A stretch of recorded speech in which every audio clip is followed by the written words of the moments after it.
ലച്ചു ജോലിക്കൊന്നും പോകുന്നില്ലേ? ജോലിക്ക് പോകുന്നുണ്ടായിരുന്നു, പിന്നെ കുട്ടിയൊക്കെ ആയതിനു ശേഷം ഒരു ബ്രേക്ക് എടുക്കാന്ന് വിചാരിച്ചു. ലച്ചുവിന് സീരിയലിൽ അഭിനയിക്കാൻ താല്പര്യമുണ്ടോ? സീരിയല്ല അങ്ങനെ ചോദിച്ചാ താല്പര്യമില്ല. അത് ലച്ചു അല്ലേ തീരുമാനിക്കണ്ടേ? അതെന്താന്നറിയോ, ഞങ്ങൾ അടുത്ത മന്ത് ദുബായിക്ക് ഒരുമിച്ചാ തിരിച്ചു പോകുന്നത്. ബുദ്ധിമുട്ടാകും അല്ലാണ്ടേ. ശരിയാ അല്ലേ? അതെ അതെ, ലച്ചു ചേച്ചി പണ്ട് ലച്ചു ചേച്ചിയുടെ പുറകെ സഞ്ജു ചേട്ടൻ നടന്ന കഥയൊക്കെ പറഞ്ഞിട്ടുണ്ട് നമ്മളടുത്ത്.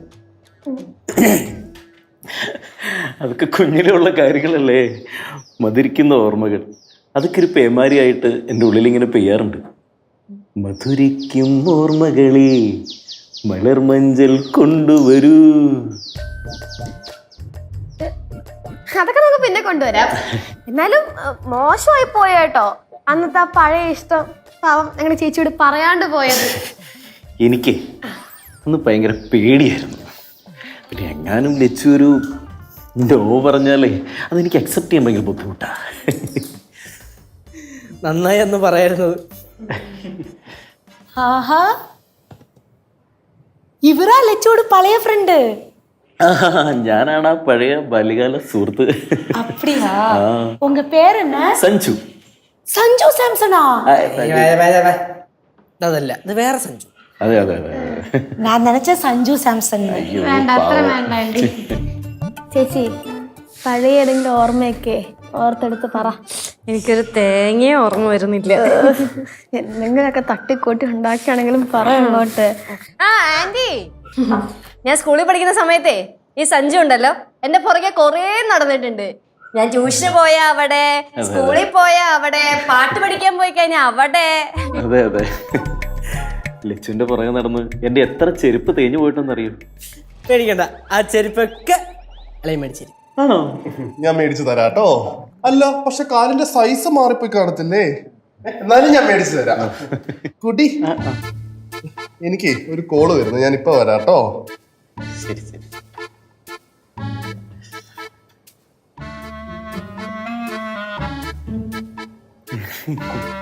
സെറ്റ് സാറേ.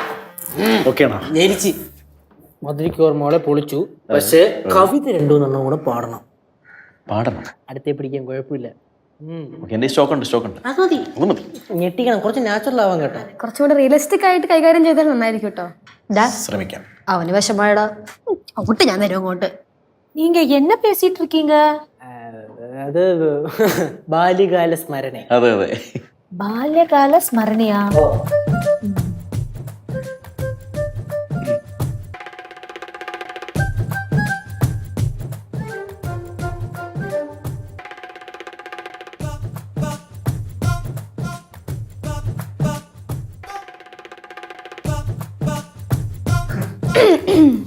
ഇന്നലെ ഞാൻ ഫോൺ വിളിക്കണില്ലേ?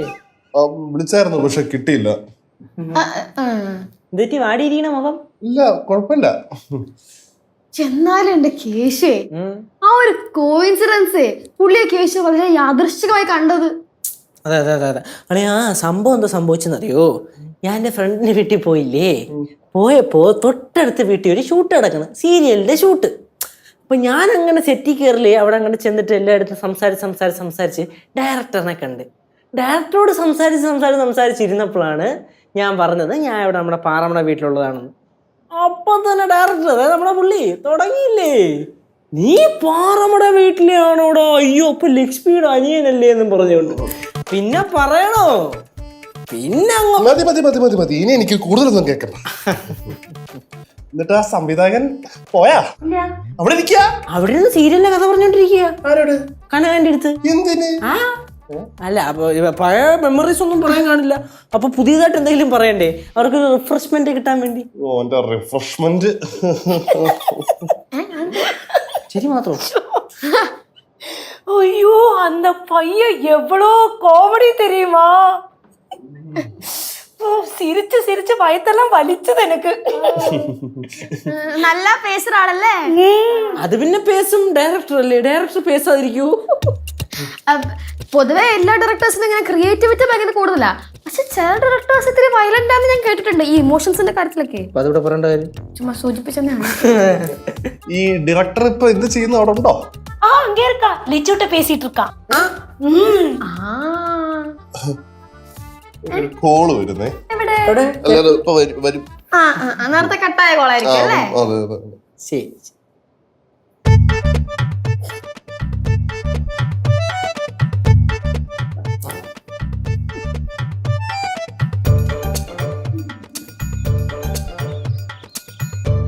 ചേട്ടാ നാടകമൊക്കെ എങ്ങനെ പോണ്? നന്നായി പോകുന്നു. ആണല്ലേ?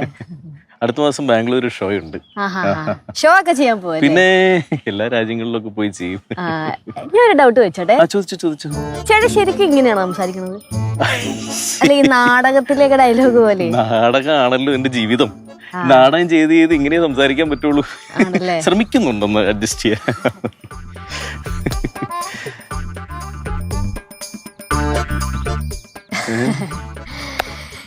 ചേട്ടാ സിദ്ധു അവിടെ നിന്ന് നോക്കുന്നുണ്ട്.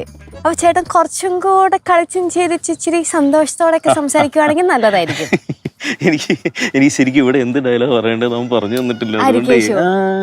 അത് കുഴപ്പമില്ല ചേട്ടാ കൈ, അല്ലെങ്കിൽ ഞാൻ എന്തെങ്കിലും ചോദിക്കാം. അതെ അതെ അതെ ചേട്ടാ ഭാര്യയ്ക്കും കുട്ടികൾക്കൊക്കെ സുഖാണോ? എന്ത്, ഞാൻ മാരീഡ് അല്ല, ബാച്ചിലർ ആണല്ലേ?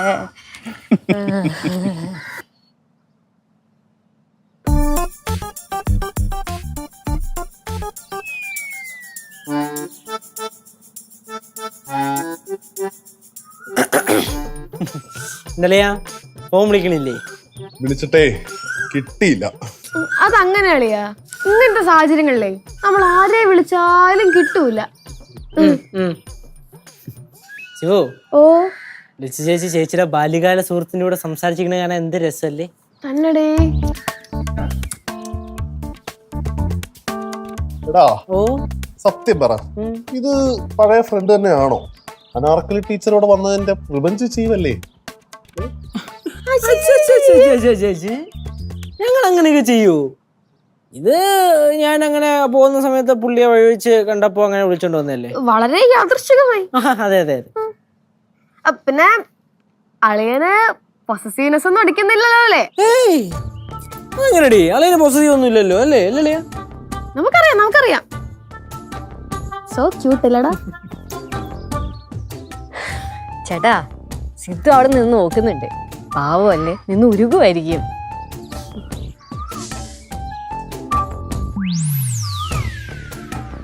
ചേട്ടൻ എന്താ ഇങ്ങനെ നോക്കണേ? ലച്ചുന്റെ ചിരിയാണ് എന്ത് ഭംഗിയാ. ആണല്ലേ? എന്റെ അടുത്ത് കുറെ പേര് പറയാറുണ്ട്. Thank you. ലച്ചുന്റെ ചിരി കാണുമ്പോ ഞാൻ എന്റെ പഴയ എക്സിനെ ഓർക്കുന്നു. അല്ല, ലച്ചുന്റെ ചിരി കാണുമ്പോഴേ എനിക്ക് എന്റെ പഴയ കാമുകിയെ ഓർമ്മ വരുന്നു. അതത്ര നല്ലതല്ല. എനിക്കെന്തോ ലച്ചുനോട് ഭയങ്കര ഒരു സ്നേഹം. ആ സ്നേഹം എന്നെ വല്ലാതെ വേദനിപ്പിക്കുന്നു. ഓ ഇതാ കേശു എഴുതി തന്ന ഡയലോഗ് ആയിരിക്കും അല്ലേ? അല്ല, ഇതെന്റെ ഹൃദയത്തിൽ നിന്ന് എഴുതിയെടുത്ത ഡയലോഗുകളാണ്. ഹൃദയത്തിൽ നിന്ന് എഴുതിയെടുത്ത ഡയലോഗ്? അടർത്തിയെടുത്ത ഡയലോഗ്. ചേട്ടൻ എന്തിനായിട്ട് ആവശ്യമില്ലാത്ത സാധനങ്ങളൊക്കെ അടർത്തി എടുക്കാൻ നോക്കണത്? അത് അവിടെ തന്നെ ഇരുന്നോട്ടെ.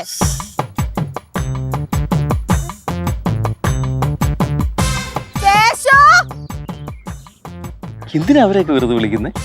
നമ്മൾ മാത്രം നിന്നാ പോരെ? അതിന്റെ ആവശ്യമില്ല, അവരും കൂടെ വന്നോട്ടെ.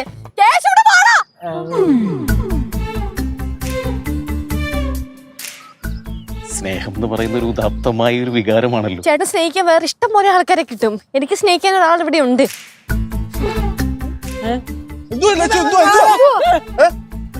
ഒരു കുഴപ്പമില്ല. ഒന്നുമില്ല. സിദ്ധു ഒരു മിനിറ്റ്, ഒരു രഹസ്യം പറഞ്ഞിട്ട് വരാം. ഇവിടെ തന്നെ നിക്കണേ. നീ ഇയാളെ എവിടെ നാടാ പിടിച്ചോണ്ട് വന്നത്? നാടക കമ്പനിന്നാ അതോ പിന്നെ ആശുപത്രിന്നാ? നാടക കമ്പനി. എന്ത് പ്രശ്നം? എന്ത് ഇയാളെന്തൊക്കെയോ എന്റെ അടുത്ത് പറയുന്നു? ഡയലോഗ് ആയിരിക്കും. ഡയലോഗ് ഒന്നും അല്ല. എന്റെ ചിരി കണ്ടിട്ട് അയാൾക്ക് അയാളുടെ എക്സിന് ഓർമ്മ വരുന്നെന്ന്. സുഖല്ലേ? സിദ്ധു എങ്ങാനും പിടിച്ചിടിക്കോ? ഞാൻ ഡീൽ ചെയ്യാം. അപ്പൊ എന്തായാലും പഴയ ബാല്യകാല സുഹൃത്തിനെ കണ്ട സ്ഥിതിക്ക് ഇനിയിപ്പോ തിരിച്ചു വീട്ടിൽ പോവാലോ. അതെ അതെ, ഒരുപാട് വർഷങ്ങൾക്ക് ശേഷം കണ്ടത് കൊണ്ട് സന്തോഷം. ഇനി ഒരിക്കലും കാണാൻ ഇടവരത്തില്ല, ഞാൻ ഭഗവാനോട് പ്രാർത്ഥിക്കാം. എനിക്കിനി കാണാതിരിക്കാൻ പറ്റുമെന്ന് തോന്നുന്നില്ല. അളിയാ ഇടിക്കരുത്, ചത്തു. പ്രണയം അതെപ്പോ വേണേലും സംഭവിക്കാം. അതെ അതെ, പ്രണയം എപ്പോഴെങ്കിലും സംഭവിക്കാം. അങ്ങനെ പണ്ടൊരു തവണ പ്രണയം സംഭവിച്ചുകൊണ്ടാണല്ലോ അവിടെ നിൽക്കുന്നത്. ഒന്നും ഇവിടെ അവസാനിക്കുന്നില്ല, എല്ലാം ഒരു തുടക്കം മാത്രം. ലച്ചു, അതെ, ഇവിടെ എന്തോ സംഭവിക്കണേ എനിക്കറിയണം. അതിനെ അളിയാ, പറയടാ. എന്റെ പൊന്നളിയ, ഞങ്ങൾ ഈ അളിയനെ ഈ മാമനെ പുറത്തു ഇറക്കിയതാ. പുറത്തുനിന്ന് ഇറക്കിയെന്നോ? അളിയൻ നേരത്തെ പറഞ്ഞാൽ അളിയനെ പറ്റിക്കാൻ വേണ്ടി, അളിയന് പൊസസീവ്നെസ് ഉണ്ടോ എന്ന് ടെസ്റ്റ് ചെയ്യാൻ വേണ്ടി 1000 രൂപ എടുത്ത് ഏഞ്ചൽ നാടാ കമ്പനി ഇറക്കിയത്. 1000 രൂപ ഒന്നല്ല ചേച്ചിയാ. ഇവള് പറഞ്ഞിട്ടാ അളിയനെ പ്രസ് ആക്കണമെന്ന് കേശവ പറഞ്ഞു എന്റെ ആദ്യം. അത് ഞാൻ അപ്പഴേ പറഞ്ഞു ഇവന്റെ അടുത്ത് വേണ്ട വേണ്ട, നിനക്ക് വിഷമാവുന്നു. ലച്ചു, ഞാനിപ്പോ കഥാപാത്രത്തിനും റിയാലിറ്റിക്കും ഇടയ്ക്കാണ്. ഞാൻ പഴയ പൊടിമീശക്കാരനായി. അളിയാ, ഇത് പിരിപോയ കേസാടാ, പറഞ്ഞു വിടറാ. ഞാൻ ചേട്ടാ ചേട്ടാ ചേട്ടാ, ഞാനേ എന്റെ ജീവിതം ദേ ഈ നിൽക്കുന്ന മനുഷ്യന്റെ ഒപ്പം ജീവിച്ച് തീർത്തോളാം. എന്റെ ജീവിതത്തിന്റെ പായക്കപ്പലേ വേറൊരാള് തുഴയുന്നത് അത് ഞാൻ സമ്മതിക്കില്ല. എനിക്കത് മനസ്സിലാവും. പ്രേമം പിടിച്ചു വാങ്ങാൻ പറ്റുമെന്നല്ലോ. ആ അതെ, ലച്ചു ലച്ചുന്റെ ഹൃദയത്തിലുണ്ടാവും.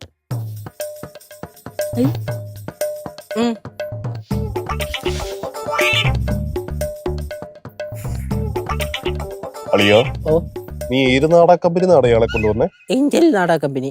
എന്താണേലും കൊണ്ടുവന്നു. എന്നാ പിന്നെ നല്ലൊരുത്തരെ കൊണ്ടുവന്നൂടായിരുന്നു നിനക്ക്. ആരുടെ ഐഡിയ എന്നാ പറഞ്ഞേ? ആരുടെ? 1000 റുപ്പീസ്. അത് ഞാൻ നിന്റെ പേഴ്സിന്ന് എടുത്തു കൊടുത്തേ. ഓ, അപ്പൊ അളിയന്റെ ഗയ. Funny people.